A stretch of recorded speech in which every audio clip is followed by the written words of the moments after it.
अभी तक हमने देखा कि गुई एक दूसरी एलियन को पहचान जाती है, इसलिए उसके पास आकर पूछती है कि क्या तुम स्कॉर्पियस प्लेनेट से हो। तो तब वह दूसरी एलियन हैरान होने लगी कि इस लड़की ने मुझे पहचाना कैसे है, और फिर वह तभी गुई को अपने साथ साइड में लेकर जाने लगती है। बाय द वे, इस एलियन का नाम है जिया, जो कि समझ चुकी है कि गुई भी एक एलियन है, इसलिए पहले उसे डांटती है कि तुम्हें पब्लिक में अपनी पहचान को ऐसे रिवील नहीं करना चाहिए। फिर बताने लगी कि मेरे हस्बैंड काई को मिस्टर चाओ ने एक्सपेरिमेंट के लिए पकड़ लिया है, इसलिए मैं उन्हें बचाने आई हूँ। गुई कहती है कि अच्छा ऐसा है, चलो मैं भी तुम्हारे साथ तुम्हारी हेल्प कराने चल रही हूँ, बट जिया मना कर देती है, ये बताकर कि मिस्टर चाओ ने अपने घर को हाई टेक्नोलॉजी से कवर कर रखा है, इसलिए हमारी मेंटल पावर वहाँ काम नहीं करेगी। गुई जब चेक करती है तो सच में एक शील्ड गुई की पावर को रोक देती है। फिर जिया सब बताने लगी कि मिस्टर चाओ कितने ज्यादा डेंजरस है एंड उन्होंने किस तरह मेरे हस्बैंड काई को पकड़ लिया था, और फिर अब गुई से उसका नाम पूछती है। गुई रियल नेम नहीं बताती बल्कि मोमो वाला नेम बता देती है। तो तब जिया ने समझाया है कि तुम जिस भी इंसान की बॉडी में हो, तुम्हें अब उसी की लाइफ को जीना चाहिए, बिल्कुल भी किसी को ये पता नहीं लगने देना है कि तुम दूसरे प्लेनेट से हो, वरना ये लोग तुम्हें एक्सपेरिमेंट के लिए ले जाएंगे। गुई कहती है कि पर छुप के जीना मेरा स्टाइल नहीं। तो तब जिया कहती है कि प्लीज रियलिटी में वापस आ जाओ, क्योंकि अभी हम अपने लोगों के बीच में नहीं है बल्कि एक दूसरे प्लेनेट पर हैं। और फिर तभी गुई को अपनी हाफ मेंटल पावर देने लग जाती है, ये बताकर कि मैं कुछ देर बाद अंदर जाने वाली हूँ एंड तुमको मुझे किसी भी हाल में बचाने नहीं आना है। और फिर जब यहाँ से जाने लगी तो तब गुई उससे पूछती है कि तुम खुद से क्यों भाग रही हो, यानी तुम्हें पहले अपनी सेफ्टी देखनी चाहिए। तो इस बात पर जिया जवाब देती है कि जब हम किसी को प्यार करते हैं तो उसके साथ मरने तक के लिए रेडी होते हैं। गुई पूछती है कि मतलब मैं समझ नहीं पाई। तो तब जिया कहती है कि जब तुम किसी को प्यार करने लगोगी तो तब तुम्हें मेरी बात समझ आएगी, और फिर तभी यहाँ से चली जाती है। गुई मन ही मन बोलने लगी कि मैं अपने प्लेनेट स्कॉर्पियंस के लिए जी सकती हूँ और मर भी सकती हूँ, लेकिन पता नहीं जिया प्यार के लिए ये सब क्यों कर रही है। पहले सीन कट होता है और अब रात में दिखाया जाता है कि कैसे मिस्टर चाओ ने जिया को भी पकड़ लिया है, जिसे वो उसके हस्बैंड का के साथ एक्सपेरिमेंट लैब में भिजवा रहे हैं। कार उन दोनों को यहाँ से ले जाती है, जिसके बाद मिस्टर चाओ भी घर में वापस चले गए। तो तब गुई छुपकर इस पूरे नज़ारे को देख रही थी, उसे काफी ज्यादा गुस्सा भी आया मिस्टर चाओ पर, लेकिन फिर वह बोली कि प्यार बहुत ही डेंजरस होता है, जिसकी वजह से लोग एक दूसरे को सेक्रीफाइस कर रहे हैं, इसलिए मैं खुद से प्रॉमिस करती हूँ कि मैं कभी प्यार के चक्कर में नहीं पड़ूंगी। वेल सीन कट होता है और अब हमें यूचन दिखाया गया जो कि सोडा ढूंढ रहा है। फिर जब गुई घर आई तो उससे बोला कि जाओ मेरे लिए सोडा की बोतल खरीद के लाओ, मैं तुम्हें ऑर्डर दे रहा हूँ। गुई पूछती है कि क्यों, क्या तुम्हारे पैर टूट गए हैं। तो तब वह उस पर गुस्सा करने लगा। गुई को अचानक जिया की बात याद आई कि मुझे अपनी आइडेंटिटी को रिवील नहीं होने देना है, इसलिए गुई मोमो की तरह रिएक्ट करने लगती है, और फिर तभी एक गिलास में काफी सारी शुगर पानी और सोडा डालकर यूचेन को दे देती है, ये कहकर कि सभी सॉफ्ट ड्रिंक्स में काफी सारी शुगर ही तो होती है। यूचेन हैरान होता है गुई की इस बात से, इसलिए गुई जब साइड में आई तो तब उसने गुई के सर पर उस सारे पानी को डाल दिया और कहने लगा कि लो पहले तुम खुद ये बकवासी चीज टेस्ट कर लो। और फिर रोज की तरह फिर से गुई को इरिटेट करने लगता है अपनी बकवास बातों से। गुई को बहुत ही ज्यादा गुस्सा आया, इतना ज्यादा कि पहले वही यूचेन को अपनी पावर से दूर धक्का दे देती है और फिर उसके सर पर काफी जोर से एक चीज मारती है, जिस वजह से वह बेहोश हो गया। गुई अब खुद से कहने लगी कि मैं कितनी भी कोशिश क्यों नहीं कर लूं, लेकिन ये अपनी पावर्स पर कंट्रोल नहीं कर सकती हूँ। और फिर परेशान होने लगती है कि सच में इंसानों के बीच इंसान बनकर रहना बहुत ही मुश्किल है। वेल नेक्स्ट सीन में हमें दिखाया जाता है कि यूचन अब जैसे ही होश में आया तो तब परेशान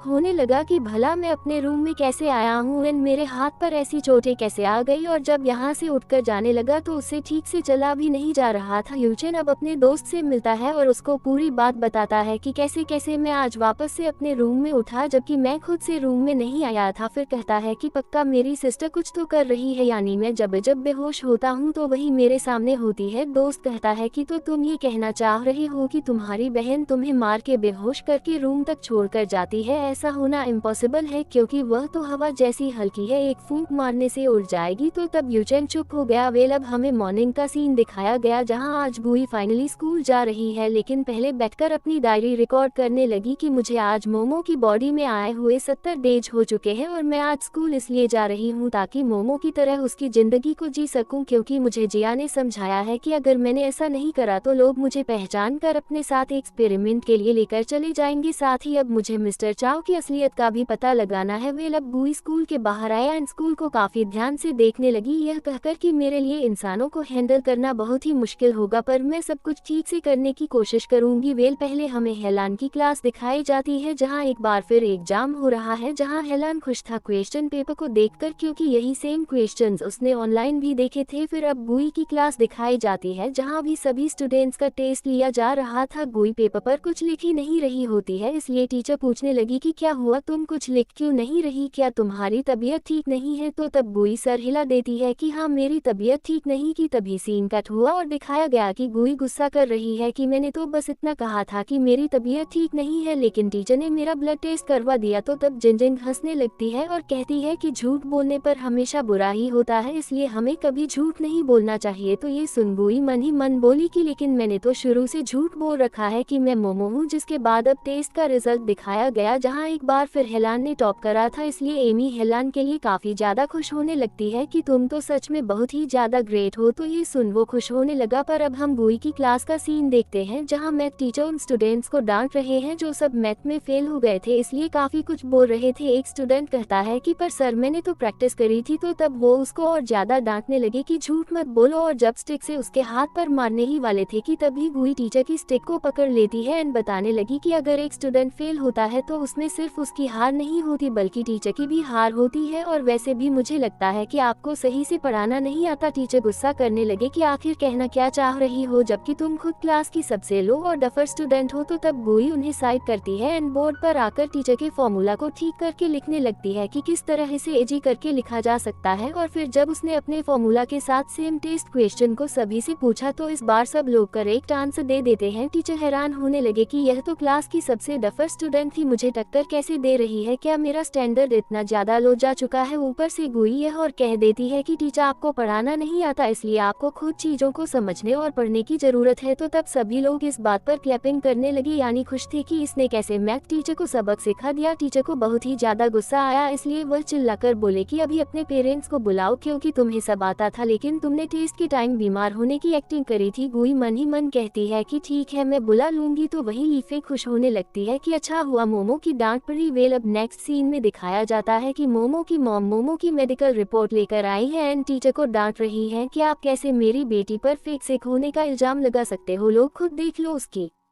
रिपोर्ट। और हाँ फिर दोबारा मेरी मोमो को डांटने की भी जरूरत नहीं। तो तब टीचर मोमो की मॉम से डरने लगते हैं और फिर तभी मॉम यहाँ से चली जाती है। वेल अब नेक्स्ट सीन में हमें दिखाया जाता है कि सभी लोग इसी बारे में बात कर रहे हैं कि कैसे मोमो ने स्कूल के सबसे हिटलर टीचर को सबक सिखा दिया। तो तब एमी बोले कि पर मुझे इस बात पर यकीन नहीं। तो तब लीफे बताती है कि हाँ ये सच है, मुझे खुद उस टाइम यकीन नहीं आ रहा था क्योंकि कोई भी स्टूडेंट मैथ टीचर के सामने बहस करने की हिम्मत नहीं कर पाता। फिर हेलान आया जिससे उसका दोस्त पूछने लगा कि क्या तुम्हें मोमो की ब्रेकिंग न्यूज़ पता है, मैथ टीचर वाली, वो सच में कितनी बदल गई है ना। तो तब हेलान बोला कि हाँ मुझे सब पता है लेकिन मुझे इन बातों में कोई इंटरेस्ट नहीं, और फिर एमी से वाटर बॉटल लेने के बाद यहाँ से चला जाता है। तो तब एमी काफी ज्यादा खुश होने लगती है कि इसका मतलब हेलान अपना सारा इंटरेस्ट सिर्फ मुझ पर रखना चाहता है, जिसे लीफेक भी टीज करने लगती है कि हाँ ये सच में सिर्फ तुमको पसंद करता है। दूसरी तरफ मोमो की मॉम गुई को समझा रही होती है कि तुम्हें जब भी कोई परेशानी हो तो मुझे कॉल करके बुला लिया करो। गुई पूछती है कि लेकिन क्यों, यानी आप एक नॉर्मल इंसान हो, मेरी मदद कैसे करोगी। तो तब मॉम समझाने लगी कि भले ही कुछ मैटर्स में मैं कुछ नहीं कर सकती हूँ लेकिन तब भी तुम्हारी परेशानी को सुनकर तुम्हारे मन को हल्का कर सकती हूँ, तुम्हें अच्छे आइडियाज दे सकती हूँ, तुम्हें कैसे प्रॉब्लम से बाहर आना चाहिए ये समझा सकती हूँ, इसलिए कभी भी खुद को अकेला मत समझना। और फिर जब जाने लगी तो तब गुई उन्हें देखते हुए बोली कि ऐसा पहली बार है जब किसी ने मुझसे कहा हो कि मुझे खुद को अकेला नहीं समझना चाहिए। वाकई में मोमो की मॉम बहुत ही अच्छी है। वेल अब हम लाइब्रेरी का सीन देखते हैं जहाँ हेलान एमी के साथ स्टडी कर रहा था। गुई भी यहाँ होती है जो कि फुल स्पीड से सभी बुक्स को रीड कर रही है। तो तब लीफेक बोली कि जरा देखो तो इसे ये कैसे फिर से हेलान के सामने हीरोइन बनने आ गई। तो तब हेलान और एमी भी गुई को देखने लगे एंड समझ नहीं पा रहे होते हैं कि आखिर यह क्या कर रही है, इसलिए एमी बोली कि इस ड्रामेबाज लड़की को सब इग्नोर करो। लेकिन वही गुई अच्छे से सभी बुक्स को कुछ ही सेकंड्स में रीड कर रही थी, यानी कि अब उसने मोमो मोमो की क्लास की सभी बुक्स को अपने माइंड में सेव कर लिया है। जिसके बाद अब हमें क्लास के बाद का सीन दिखाया गया जहाँ सब ब्रेक टाइम में बाहर होते हैं। तो तब गुई भी बाहर थी, लेकिन तभी देखती है कि लीफेक जिनजिन के पास खड़ी है, जैसे कि जिनजिन को बुली कर रही हो, जिस वजह से जिजिंग रो रही है। इसलिए गुई जल्दी से लीफेक के पास आए और उसे जिजिंग से दूर कर देती है, यानी कि लीफेक को धक्का देकर नीचे गिरा देती है, ये कहते हुए कि मेरी दोस्त जिनजिन को बुली करने की जरूरत नहीं। सभी लोग शॉक होते हैं इस सीन को देखकर। तो वही जिजिंग समझाती है कि नहीं मोमो, लीफेक मुझे बुली नहीं कर रही थी, बल्कि हम सब तो मूवी देख रहे थे, इसलिए मैं इमोशनल सीन पर रोने लगी थी। गुई को अपनी गलती का एहसास हुआ, इसलिए उसने लीफेक से माफी मांगी। लीफेक को काफी अजीब लगा कि यह मुझे सॉरी कर रही है, और फिर अब जिनजिंग और गुई साथ में यहाँ से जाने लगती है, जहाँ गुई ने बताया कि मैं लोगों के इमोशंस को समझ नहीं पा रही हूँ। तो तब जिनजिंग बोली कोई नहीं, मैं तुम्हें सब सिखा दूंगी। फिर जिनजिंग गुई को अपने घर लाकर क्लास देती है, जहाँ पहला टॉपिक था एक्साइटमेंट। इसलिए गुई से बोली कि तुम सोचो कि जैसे तुम्हें बहुत ही बड़ी यूनिवर्सिटी में एडमिशन मिल गया है काफी सारा हार्ड वर्क करने के बाद, तो तब तुम कैसे रिएक्ट करोगी। गुई एक्साइटमेंट की एक्टिंग करके दिखाने लगी। तो तब जिनजिंग कहती है कि नहीं ये तो फेक एक्टिंग लग रही है, और फिर तभी खुद भी एक्टिंग करके दिखाती है। तो तब उसके बाद गुई ने एकदम परफेक्ट एक्टिंग करी। नेक्स्ट टॉपिक होता है डिप्रेशन। इसलिए जिजिंग बोली कि ऐसे सोचो कि अभी अभी तुम्हें जो एडमिशन मिला था अच्छी यूनिवर्सिटी में वो कैंसिल हो चुका है, तो तुम कैसे परेशान होगी। तो तब गुई डिप्रेशन में जाने की एक्टिंग करने लगती है कि हाँ मैं इस तरह से परेशान होने लगा। अब है टॉपिक वरी का। इसलिए जिनजिंग बोली कि सोचो तुम्हारा वॉलेट कहीं खो चुका है, जिस वजह से तुम काफी ज्यादा परेशान हो। तो तब गुई ने परेशान होने की एक्टिंग करी, साथ ही बीच बीच में जिनजिंग भी सिखा रही होती है कि एकदम